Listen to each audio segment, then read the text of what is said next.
중국의 거대한 콘텐츠 기업들의 특징은 남의 것 가져오기입니다. 게임 기업 텐센트가 한국의 게임 가져다 팔다가 이제는 막대한 자금력으로 한국의 게임계를 좌지우지하고 있습니다. 과장해서 말하면 한국의 게임사 등 IT 기업치고 텐센트의 지분이 안 들어간 기업이 없을 정도라고 하니까요. 카카오, 크래프톤이 대표적으로 텐센트 자금이 들어간 기업이지요. 중국의 넷플릭스라고 하는 스트리밍 플랫폼 iQIYI도 마찬가지입니다. 처음엔 한국의 드라마가 나오자마자 불법 복사해서 유통하는 채널로 악명을 떨쳤던 iQIYI가 이제는 한국 드라마 한 편에 200억 원이나 투자할 정도의 거대 기업으로 성장했습니다. 한알령 이전에는 백상예술대상, 골든디스크대상, 서울가요대상 등 한국의 연예 시상식 중계권까지 싹쓸이할 정도였습니다. 하지만 남이 것 가져다 파는 콘텐츠 기업의 성장은 여기까지인가 봅니다. 이 iQIYI가 사상 최대 규모의 정리해고에 들어가는 것으로 알려졌습니다. 4일 중국 현지 매체 차이진, 이카이 글로벌 등에 따르면 최근 iQIYI는 전체 인력의 20에서 40%에 달하는 규모의 정리해고에 들어갔습니다. iQIYI의 지난해 기준 직원 수는 7,721명으로 이번 정리해고로 인해 약 1,500에서 3,000개의 일자리가 사라질 것으로 예상됩니다.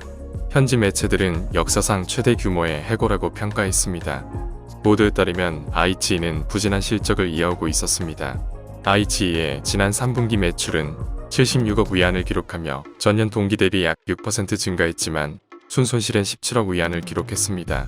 순손실은 전년 동기 대비 5억 위안이나 늘어난 수치입니다. 구독자 수도 감소 추세입니다. iQIYI의 전체 구독자 수는 지난 9월 30일 기준 1억 360만 명으로 지난 6월 말 대비 260만 명 줄어들었습니다. iQIYI 관계자는 광고 수입이 두드러지게 하락했기 때문이라며 예능과 드라마 프로그램 시청률도 기대에 미치지 못했다고 했습니다. 업계에서는 iQIYI의 부진의 가장 큰 원인으로 콘텐츠 부족을 꼽습니다. 중국 당국의 검열로 인해 자유로운 창작이 불가능하고 다양한 장르의 콘텐츠를 만들 수 없습니다. 젊은 층의 인기를 끌만한 콘텐츠가 사실상 전무한 상황입니다. 오징어 게임 같은 드라마는 꿈도 꿀 수 없습니다. 때문에 중국에서는 오징어 게임 지옥 등 넷플릭스의 한국 콘텐츠가 불법 유통되며 인기를 끄는 현상이 벌어지기도 했습니다. 중국 최대 SNS 웨이보에서는 오징어 게임 해시태그가 붙은 게시물의 누적 조회수가 지난 10월 19억 4천만 회를 돌파했습니다.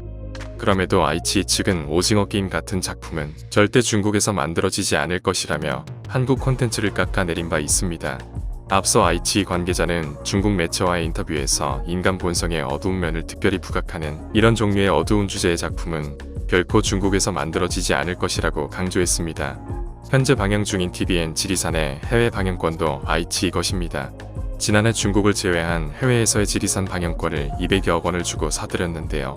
그러나 지리산은 기대와 달리 시청률이 한 자릿수를 벗어나지 못하고 있습니다. 이상 업데이트부였습니다.